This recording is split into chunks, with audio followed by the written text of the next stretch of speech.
Assalamualaikum warahmatullahi wabarakatuh. Saya ucapkan terima Waalaikumsalam kasih warahmatullahi wabarakatuh. kepada Kabid P3A Korkom maupun Kabid P3A Komisariat ataupun yang mewakili. Jadi pada malam hari ini kita akan membahas mengenai 3 hal. Yang pertama adalah mengenai pola umum perkaderan, yang kedua mengenai buku saku perkaderan, dan yang ketiga itu mengenai juklak-juknis mengenai LK virtual ataupun lebih kepada hal-hal teknis dalam pelaksanaan LK virtual. Nah, jadi saya akan membahas dulu. Jadi nanti untuk pola umum perkaderan ini akan saya bahas. Nanti selebihnya untuk 2 materi selanjutnya itu akan dibahas oleh Kabid saya, Kabid P3A. Jadi yang pertama adalah saya akan membahas mengenai pola umum perkaderan. Mungkin bisa next.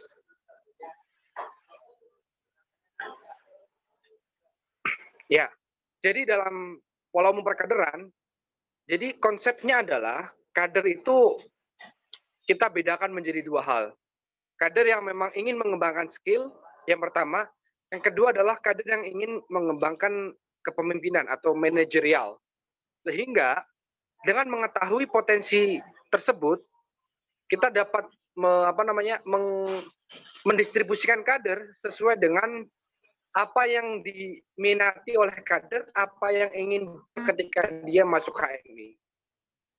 Jadi lebih simpelnya adalah ketika berbicara mengenai soft skill, maka kader itu perlu dibuat yang namanya sarana belajar.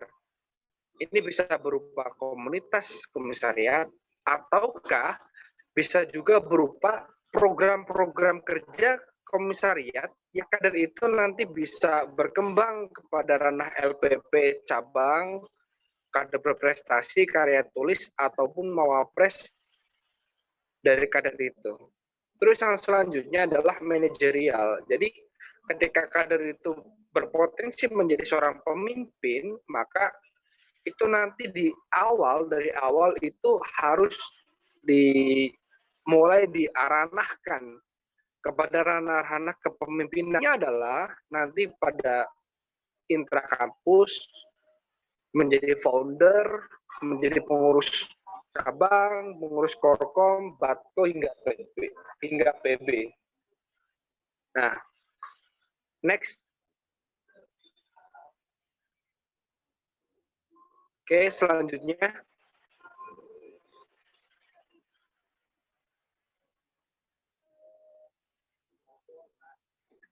Sebelumnya.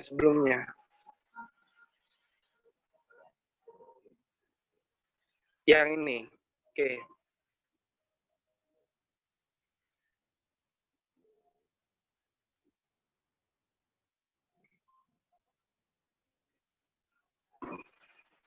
Ya, jadi sebetulnya kader ini harus diberikan stimulus itu harus balance, harus sinergi dengan komunitas, sehingga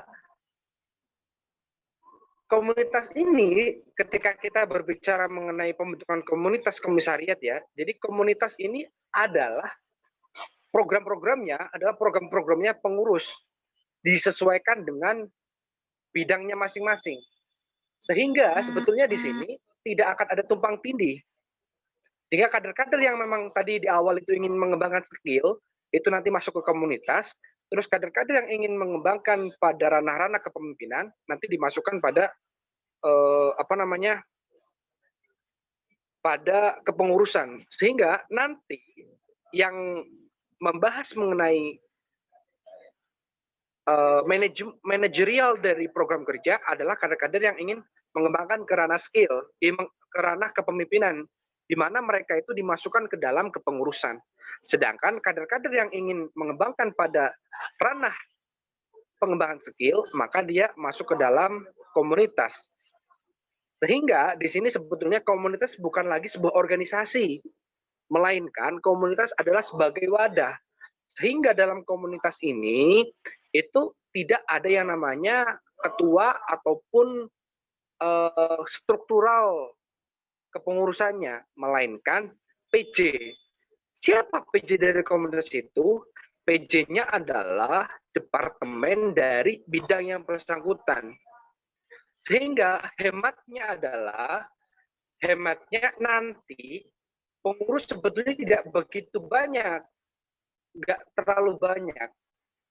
Sehingga orang-orang yang ingin menjadi pengurus adalah orang-orang yang memang ingin mengembangkan manajerialnya.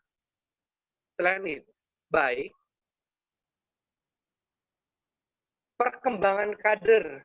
Nah, pendataannya bagaimana? Nanti akan ada dalam buku saku perkaderan itu. Sehingga dengan seperti itu, maka kader-kader akan kita ketahui potensinya seperti apa ke depan, implementasinya seperti apa, itu akan lebih tahu. Selanjutnya, oke, jadi pola perkaderan HMI, di mana ini tupoksi tiap bidang di tingkat komisariat. Di mana ini gambaran kita ya. Jadi nanti bisa ketika memang ini teman-teman sepakat, artinya bagus untuk dikembangkan di tingkat komisariat, ini bisa di apa namanya ya, mengenai komunitas ini, di mana apa namanya tupoksi tiap bidang itu tidak akan mengurangi dari komunitas. Titik poinnya di situ. Atau lebih hematnya adalah komus, karena program dari komunitas adalah program dari kepengurusan. Jadi di situ paham ya, poin pentingnya di situ. Next. Selanjutnya, pada bidang pembinaan anggota, di mana pembinaan anggota bisa membentuk yang namanya komunitas. Namanya komunitas trainer HMI. Nah, siapa nih? Siapa PJ dari trainer HMI itu sendiri? Yaitu Kodep ataupun departemen yang menaungi dari bidang tersebut, yaitu bidang PA. Jadi di situ paham ya, siapa anggota dari komunitas pembinaan anggota ini, atau dalam hal ini adalah trainer HMI, yaitu mereka-mereka ataupun kader-kader HMI yang ingin mengembangkan potensinya ke ranah pengembangan skill itu. Jadi lebih simpelnya seperti itu. Sehingga outputnya adalah nanti output dari komunitas ini, yaitu trainer muda, yaitu suatu pelatih, implementasinya adalah menjadi BPL, pemateri LK1, LK2, ataupun pemateri follow up. Selanjutnya, penelitian dan pengembangan atau litbang. Nah, ini teman-teman bisa membentuk yang namanya riset dan penelitian ilmiah. Komunitasnya namanya itu. Outputnya adalah kader akademik, kader karya tulis, analisis permasalahan kader, dan sebagainya. Implementasinya itu output dari apa namanya kader tersebut, terus habis itu PKM, peneliti, pembantu dosen, asisten dosen, dan lain sebagainya. Sehingga bidang dari Litbang itu membuat program-program yang berkaitan dengan hal ini. Kenapa? Karena dengan adanya riset-riset tersebut, maka sebetulnya nanti akan menambah daya tarik sendiri dari kader-kader yang suka riset. Begitu juga mengaktifkan Litbang untuk bisa meriset ataupun mengetahui, meneliti perkembangan dari setiap kader ke depan, ataupun permasalahan-permasalahan kader ke depan. Karena dalam hal ini, Litbang dan juga PA merupakan dua bidang yang memang cukup cukup ini ya, cukup strategis karena perkembangan kader ataupun peningkatan kader itu ada di dua bidang ini. Yang selanjutnya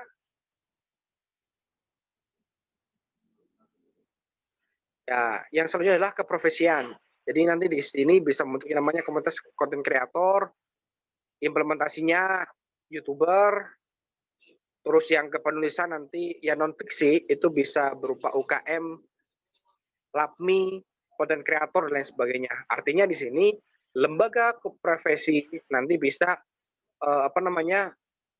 bidang keprofesian bisa mengarahkan kader-kadernya ke ranah sana.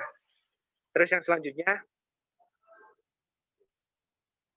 kewirausahaan juga sama. Jadi kader-kader yang ingin fokus pada ranah kewirausahaan, jadi bidang kewirausahaan membentuk program-program yang berkaitan dengan kewirausahaan yang mana bisa tuh dibentuk yang namanya komunitas kewirausahaan. Siapa PJ-nya? Jadi saya sampaikan dari bidang kewirausahaan itu sendiri.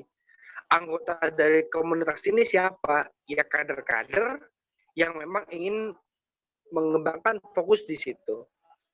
Sehingga PR-nya komisariat selain memberikan program kerja, selain itu juga memberikan yang namanya evaluasi, memberikan yang namanya jejaring ya.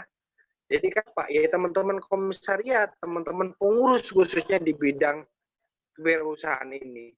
Jadi sebetulnya komunitas ini kan hanya sebatas wadah perkumpulan kader-kader dari kader HMI yang ingin fokus pada ranah-ranah pengembangan wirausaha dan dihandle sama bidang kewirausahaan.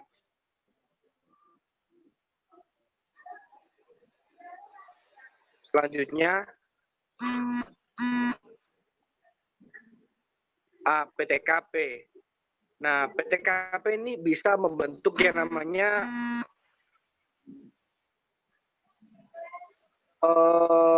komunitas pemimpin muda, pemuda dakwah. Nah, jadi ini nanti bisa dilihat sendiri ya di link untuk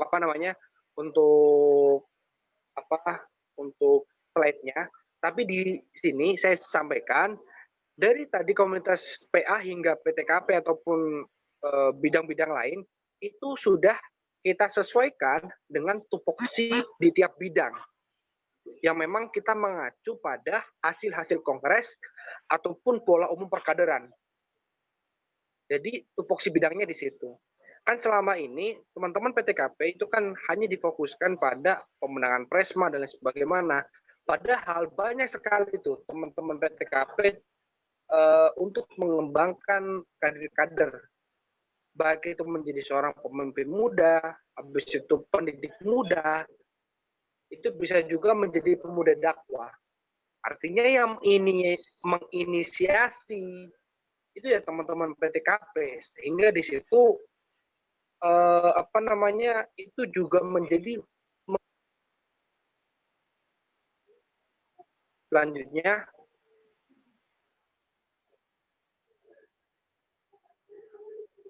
yang selanjutnya adalah pembinaan perempuan, pemberdayaan perempuan ataupun PP. Jadi teman-teman ini bisa membentuk yang namanya komunitas asosiasi pergerakan dan pelindungan perempuan. Outputnya ya kader-kader HMI teman-teman PP bisa menggalakkan sesuai dengan karakter, culture dari komisariat masing-masing. Nah, makanya nanti implementasinya banyak tuh. Goalnya banyak dari kader-kader yang ingin fokus pada komunitas-komunitas tersebut. Nah, jadi intinya ini sudah saya review ulang kembali bahwa komunitas ini merupakan wadah bagi kader-kader yang ingin mengembangkan sesuai dengan skill-nya dia. yang pertama. Yang kedua, yang bertanggung jawab pada komunitas tersebut adalah program dari bidang yang bersangkutan. Terus yang terakhir adalah kita membagi kader yang ingin fokus. Jadi kader yang ingin fokus pada ranah kepemimpinan kita masukkan pada ke ranah itu, sehingga kader-kader itu ke depan harapannya adalah mereka itu bisa bisa mengupgrade diri sesuai dengan kemampuan dan keinginannya. Karena selama ini sejauh yang saya pikirkan, sejauh yang saya lihat, kita selama ini hanya difokuskan pada ranah kepemimpinan, pengembangan skill di intra dan lain sebagaimana, sehingga peningkatan soft skill dari kader itu kurang kita perhatikan.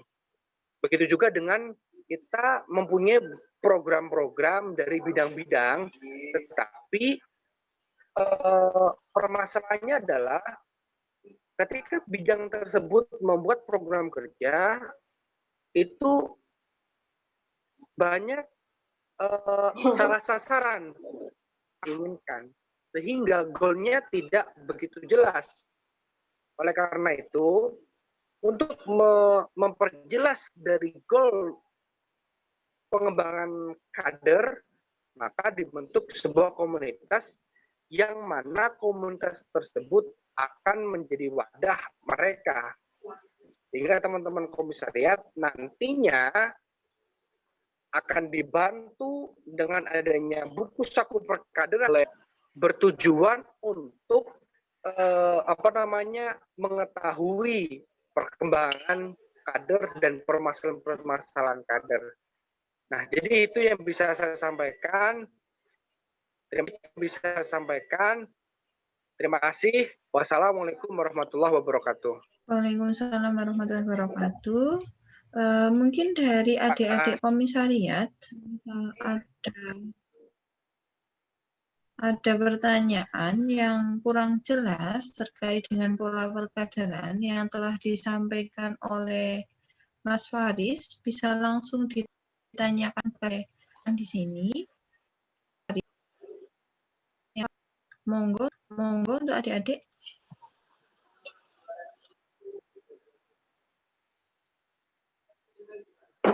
Oke, kalau tidak ada pertanyaan, saya lanjutkan. Perkaderan itu yaitu pengimplementasiannya di buku saku.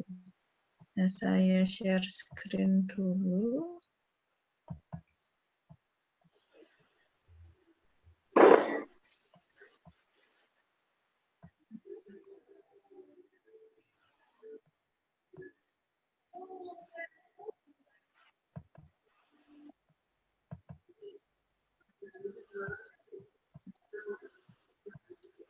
Oke. Nah, ini terkait dengan yang telah disampaikan oleh terkait Mas Faris tadi dengan untuk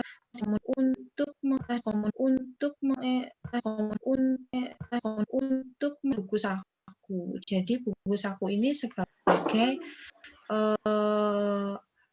alat atau bahan untuk mengolah tersebut. Jadi nanti isinya biodata. Nah, untuk sekarang karena memang masih belum ketemu dengan para kader baru, mungkin untuk data-datanya bisa kita jadikan sebagai data online dulu. Yang penting datanya harus jelas. Jadi kalau bisa untuk seluruh kader baru itu pendataannya harus jelas mulai dari nama, nomor HP, alamat, dan lain sebagainya. Sehingga ketika nanti kita ketemu atau ketika nanti kuliahnya sudah masuk seperti biasa, kita tidak bingung dengan para kader baru itu. Nah, untuk penggunaan bukunya itu sebenarnya ini buku saku ini berfungsi sebagai buku pedoman bagi tiap kader dalam melaksanakan proses perkaderan. Jadi ini nanti, kalau ini cuma gambaran umum saja dari Korkom, nanti untuk komisariat-komisariat yang ingin dengan buku saku yang bisa dikembangkan untuk komisariat-komisariat. Nah, isinya di sini berupa fungsinya, gambaran umum, nanti adik-adik bisa download di grup yang sudah Mbak share. Nah, di sini terdiri dari pengetahuan umum, jadi setelah kader itu LK diharapkan tidak hanya yaitu materi dasar. Ada keislaman, BTG, sejarah HMI, mission, NDP, Kohati awal, dan juga Kohati. Jadi diharapkan adik-adik para kader itu tidak hanya setelah LK selesai tidak, tetapi dalam 1 tahun pertama mereka menjadi kader itu diharapkan mereka benar-benar paham bagaimana tunjuk teknisnya. Di sini nanti setiap kader memiliki PJ kader. Nah, PJ-nya tadi itu dibagi di tiap-tiap bidang atau di tiap-tiap pengurus. Nanti mereka ada yang menjadi PJ kader masing-masing. Nah, di sini PJ kader dalam seminggu sekali masing-masing kader wajib menyetorkan poin-poin yang telah mereka kuasai ke PJ kader tadi atau ke senior pendampingnya. Nah, untuk waktunya ini juga kondisional tergantung dari komisariat. Yang penting di sini harus berkesinambungan, jangan cuma misalkan sebulan sekali, setelah itu tidak ada lagi. Nah, kemudian buku saku akan direkap 1 bulan sekali oleh pengurus bidang PA dan Litbang, atau misalkan di komisariatnya menjadi P3A, kemudian nanti akan dijadikan sebagai database. Kemudian nanti dan laporan perkaderan kepada HMI cabang. Jadi jadi setiap bulan ini punya yang namanya database. Jadi kader-kader itu perkembangannya seperti apa. Kemudian di sini pola perkaderan tadi sudah disampaikan oleh Mas Faris. Kalau secara umum pasca LK1 itu kan proses pendampingan atau follow up. Jadi follow up itu diharapkan bukan tetapi juga mendampingi para kader untuk memahami materi-materi dasar tadi, yaitu dikontrol melalui buku saku ini. Setelah proses pendampingan, nanti diharapkan kader bisa kembali lagi ke komisariat, kemudian nanti diharapkan mereka juga dapat melakukan proses perkaderan yang telah diberikan tadi bisa diterapkan. Nah, perkaderan ini disesuaikan, tetapi sesuai dengan kebutuhan komisariat masing-masing, karena komisariat kan punya kultur masing-masing. Nah, untuk komunitas-komunitas seperti yang telah dijelaskan sebelumnya, di sini PP fokus kepada pergerakan perempuan, PA pada trainer muda, KWU pengusaha muda, KP konten kreator, Litbang ini lebih ke riset, kemudian PTKP ke pemimpin muda. Kemudian pola umum, pola khususnya ini sebenarnya berkaitan dengan ini masing-masing tugasnya, karena di sini menerima buku saku ini. Jadi pihak yang menerima secara langsung proses perkaderan yang akan kita tinjau setelah LK itu mereka perkembangannya seperti apa. Kemudian untuk angkatan 2019 dan 2018 ini sebagai pendampingnya atau sebagai PJ kadernya tadi. Untuk 2017 ini sebagai konsep pengembangannya nanti ada pengetahuan awal. Di sini nanti mereka dites apakah sudah hafal himne dan Mars Kohati, kemudian keindonesiaan, keislaman, jadi untuk pengetahuan dasar, BTG, mission HMI, sejarah, NDP, konstitusi, KMO, dan juga Kohati. Jadi diharapkan setelah buku saku ini. Jadi ketika nanti ada para kader yang belum bisa menyelesaikan ini, berarti tugasnya PJ Kader untuk mengingatkan dan juga mendampingi para kader supaya bisa menyelesaikan tugas-tugas dasar ini. Kemudian karena menurun, jadi setidaknya satu kader itu diwajibkan untuk membaca satu buku baru. Nah, itu diberikan tabel budaya baca bukunya seperti apa. Nah, tabel ini sebenarnya tujuannya adalah untuk meningkatkan motivasinya. Oh, aku sudah membaca sekian, berarti masih kurang, seperti itu. Nah, jadi nanti ada judul buku, nama pengarang, kemudian ada intisarinya sebagai di sini supaya kita bisa melihat perkembangan kader itu seperti apa. Kemudian di sini kalau bukunya lebih dari satu, masih tabel budaya baca buku. Kemudian di sini ada rekapannya buku-buku yang telah mereka baca.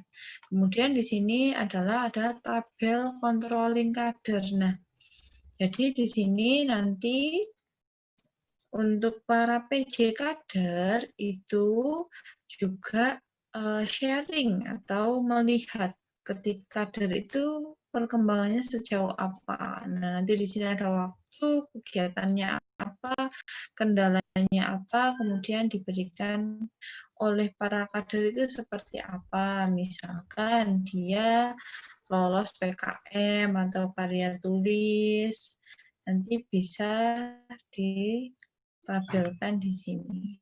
Sehingga kita bisa melihat perkembangan kader dari awal LK hingga dia setelah LK. Nah, kemudian berkaitan dengan komunitas tadi, karena di sini kita hanya adanya buku. Jadi misalnya ada komunitas BTQ, jadi mereka sudah membaca Al-Quran atau sudah melakukan hafalan sampai berapa juz, itu bisa ditambahi untuk di buku saku ini. Jadi ini gambaran umum saja kepada adik-adik komisariat.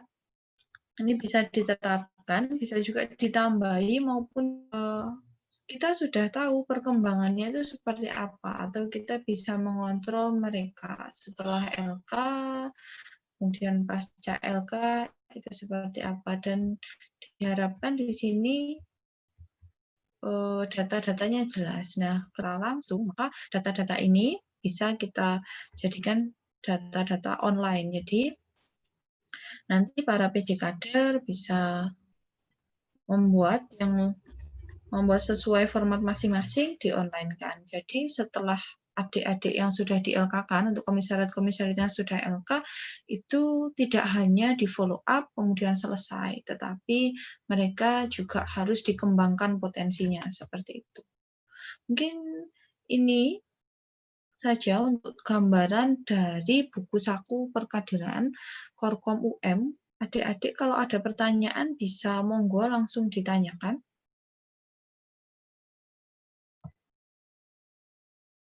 Kalau tidak ada pertanyaan, saya lanjut ke ini LK1 LK1 yang sesuai dengan era sekarang atau new normal, karena kita masih kuliahnya kan online ya. Jadi saya lanjut ke yang selanjutnya, yaitu teknis LK1.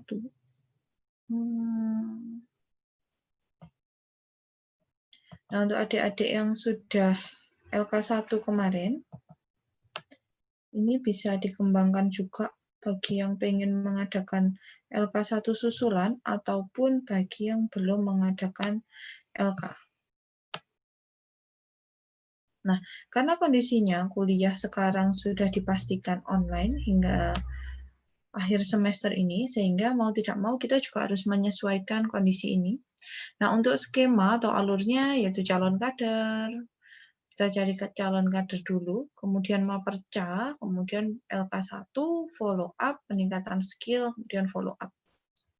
Nah, follow up-nya juga dari materi sejarah, NDP, mission, KMO, konstitusi.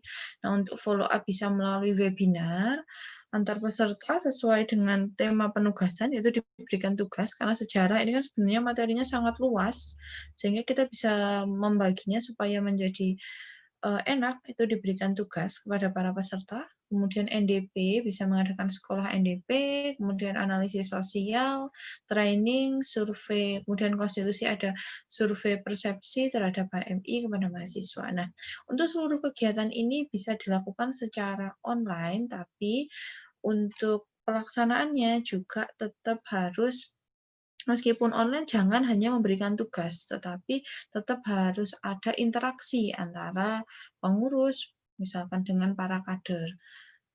Kemudian untuk instrumen LK1 di era new normal, untuk kurikulum LK1 sebenarnya secara gambaran umum ini masih sama dengan LK1 biasanya. Cuman yang membedakan adalah untuk LK1 di era new normal itu media yang kita gunakan, yaitu kita secara online berarti kita bisa menggunakan Google Meet, Zoom, maupun Google Classroom. Nah, untuk alurnya sebenarnya untuk alur materi itu berdasarkan hasil kongres yang terakhir pada halaman 385 itu yang pertama adalah sejarah. Jadi jangan sampai LK1 tiba-tiba yang pertama itu karena pemateri sejarahnya tidak ada, Mbak, ganti NDP saja ya di yang pertama, jangan. Jadi diusahakan sejarah ini yang pertama, kemudian NDP, dan NDP ini jangan sampai dia dipecah. Jadi bukan dipecah sih, misalkan NDP 1, 2, 3, kemudian karena pematerian selanjutnya belum ada diganti, tengah-tengahnya dikasih konstitusi tidak boleh. Jadi NDP itu harus urut. Jadi 1 sampai 7 sampai selesai dulu, baru ke mission HMI, KMO, konstitusi, dan juga materi-materi tambahan lain sesuai dengan kebutuhan komisariat. Nah, untuk silabusnya, ini nanti bisa dibaca untuk lebih detailnya.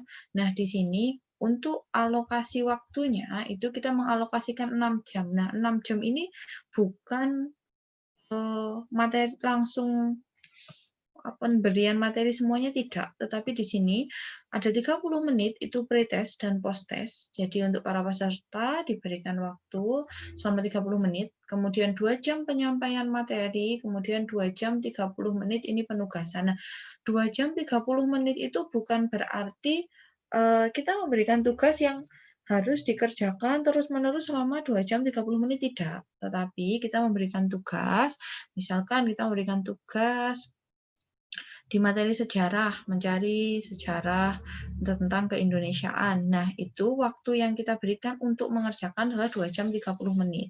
Jadi misalkan dia selesai mengerjakan dalam waktu cuma 30 menit, ya tidak apa-apa. Seperti itu. Nah, untuk 6 jam ini juga kondisional. Jadi sesuai dengan kondisi yang ada ketika LK. Tetapi tetap harus ada penyampaian materi. Jangan sampai LK itu nanti cuma diberikan tugas, diberikan video, tapi para peserta tidak ada interaksinya dengan pemateri maupun dengan MOT. Karena untuk LK1 sendiri ini kan ada penilaiannya. Kalau cuma diberikan video, para peserta disuruh melihat videonya, kan kita tidak bisa memastikan apakah peserta itu benar-benar dia mendengarkan videonya dengan baik, apakah mereka bisa menerima materinya dengan baik. Jadi tetap diusahakan harus ada interaksinya atau penyampaian materinya itu bisa via Google Meet ataupun via Zoom. Jadi kalau cuma penugasan dan video, kalau bisa jangan. Tetapi tetap harus ada interaksinya antara pemateri, kemudian MOT, dan juga pengurus komisariat. Untuk yang secara umum nanti bisa dibaca sendiri. Ini sebenarnya mengutip dari hasil kongres.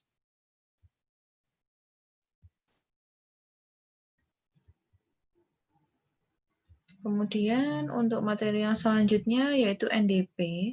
Nah, di sini untuk waktunya itu 10 jam.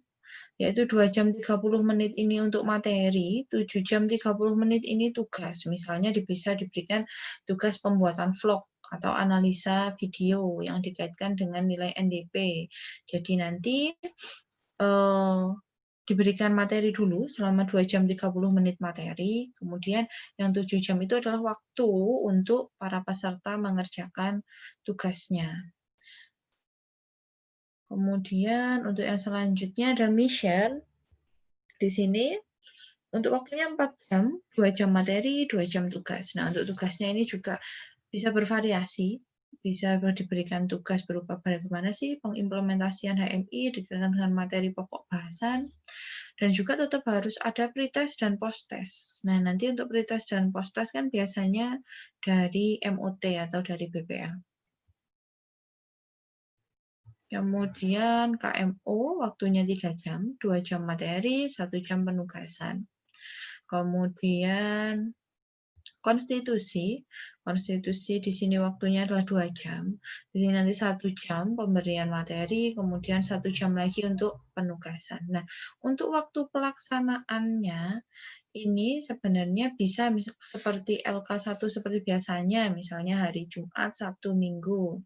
Nah, tetapi tidak sehari full. Jadi misalnya di hari Jumat itu pembukaan, kemudian pagi adalah materi sejarah, kemudian siang hingga jam 10 malam itu materi NDP, kemudian diberikan tugas untuk besoknya, seperti itu. Atau misalnya nanti Sabtunya, misalkan untuk pagi hari ternyata para peserta LK ini ada kegiatan di kampus, berarti nanti bisa dimulai agak siang, misalnya dimulai jam 1. Nah, poin pentingnya adalah seluruh materi wajib itu harus disampaikan dan harus ada interaksi antara MOT, peserta, dan juga pemateri. Dan juga selain adanya interaksi tadi, tetap harus ada screening ya.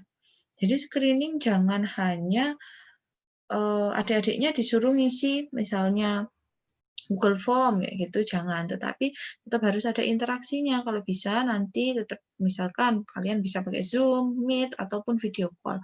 Jadi para peserta itu bisa ada alasan gitu. Oh, ternyata ini toh HMI itu, jangan cuman diberikan pertanyaan via chat, seperti itu jangan. Tetap harus di screening. Jadi kita tahu calon peserta kita itu seperti apa.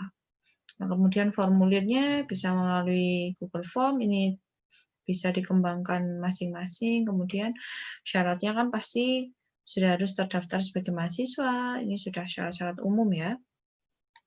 Kemudian prosedur LK1, itu kan panitia wajib memberikan informasi mengenai pelaksanaan LK1 berupa jadwal, peraturan, prosedur pendaftaran.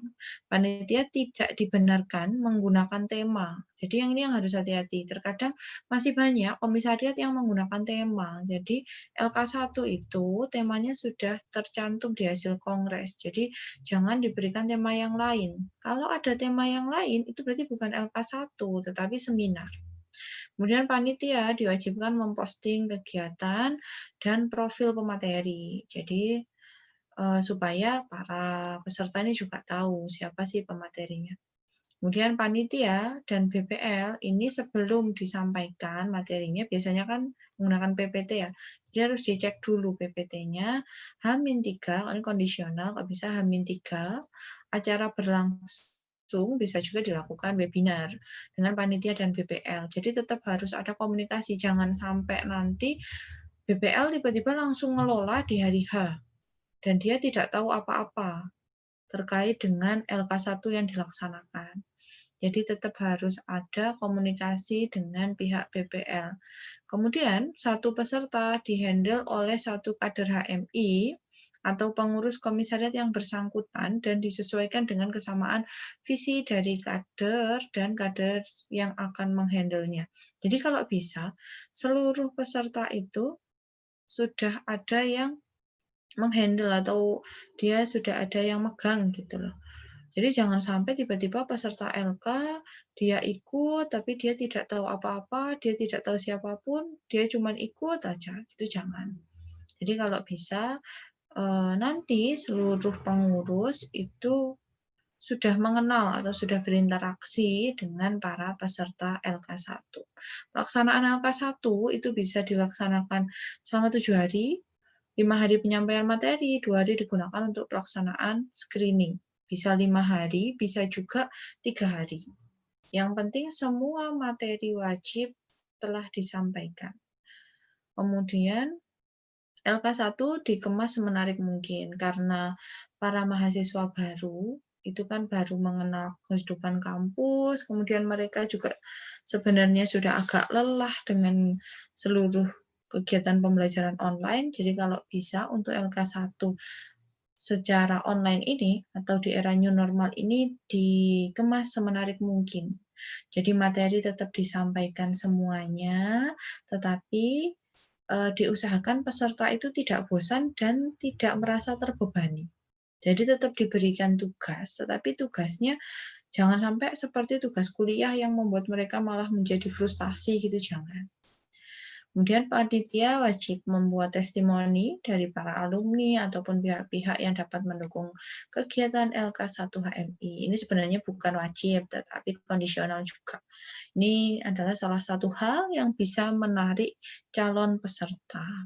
Untuk peraturan LK1, peserta wajib mengikuti saat berlangsungnya acara. Jadi tetap harus ada presensi. Presensi ketika Zoom maupun ketika pakai Zoom maupun Google Meet tetap nanti kita absen. Jadi di situ dapat dipastikan bahwa pesertanya mengikuti materi. Kemudian peserta diwajibkan menyalakan kamera dan memakai pakaian yang sopan santun.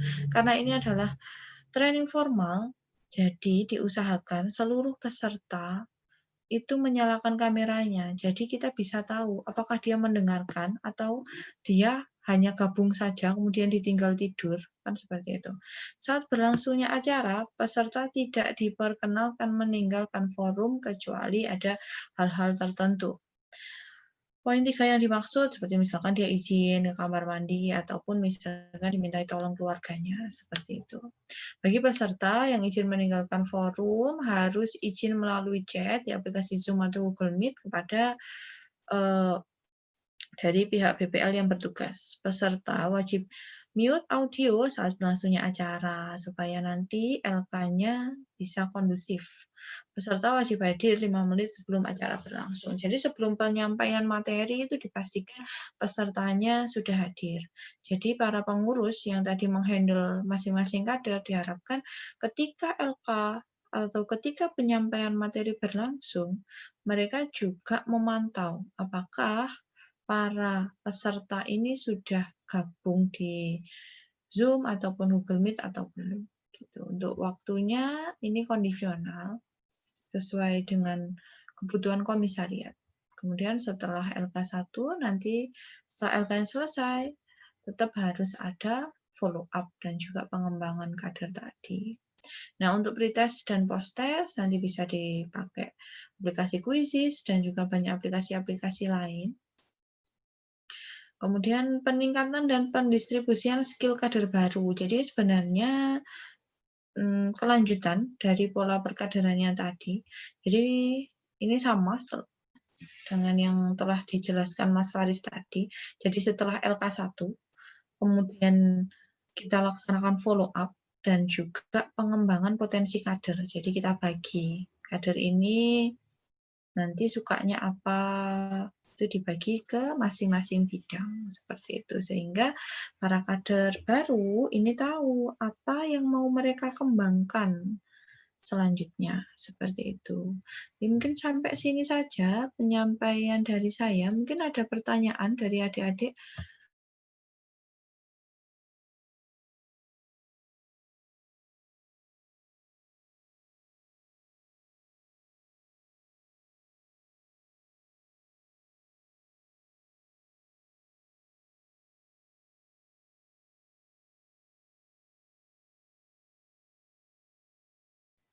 Mungkin dari Faris, kalau ada tambahan, monggo. Atau dari adik-adik, dan kurang jelas, bisa langsung ditanyakan.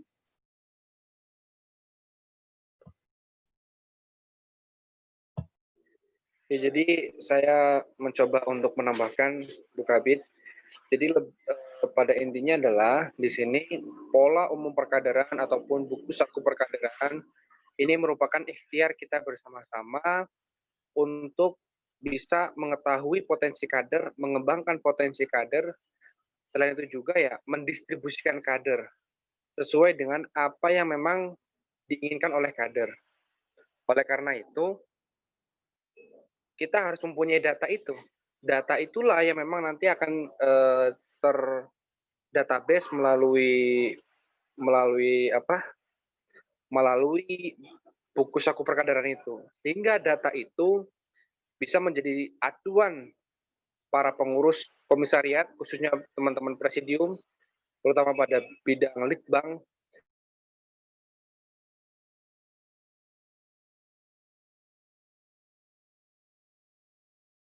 komisariat, ataupun merasa kurang terhandle di komisariat. Jadi ini mungkin ikhtiar kita secara bersama-sama.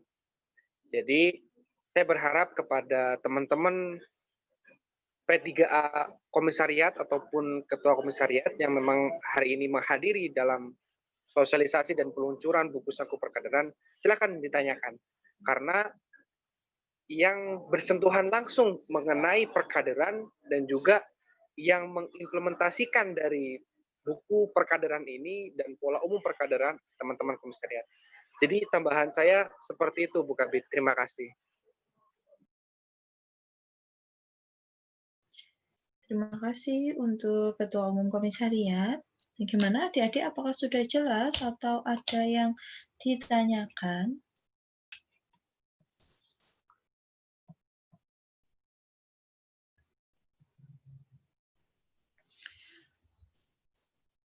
Kalau tidak ada yang ditanyakan, mungkin hari ini cukup sampai di sini, karena ini juga sudah di-record, jadi insya Allah nanti akan di-share ke seluruh komisariat. Ketika nanti ada yang dibingungkan, bisa langsung ditanyakan di grup, ataupun bisa PC saya, ataupun Mas Faris langsung. Seperti itu ya Mas Faris ya, mungkin karena sudah tidak ada pertanyaan, mungkin bisa kita akhiri. Seperti itu, gimana Mas Faris? Apakah ada Ya mungkin begitu Bu Kabid, bisa kita akhiri dan mungkin nanti teman-teman bisa juga mengakses video ini di channel YouTube kita dan juga mengakses juga tentang PDF dari pola umum perkaderan, buku saku perkaderan, ataupun instrumen untuk pelaksanaan LK1 di era new normal. Ya, terima kasih untuk adik-adik, para ketua, para adik-adik yang telah hadir malam hari ini, dan juga kepada Mas Faris, selaku Ketua Umum Korkom UM. Mungkin sampai sini dulu untuk penyampaian materinya. Assalamualaikum warahmatullahi wabarakatuh.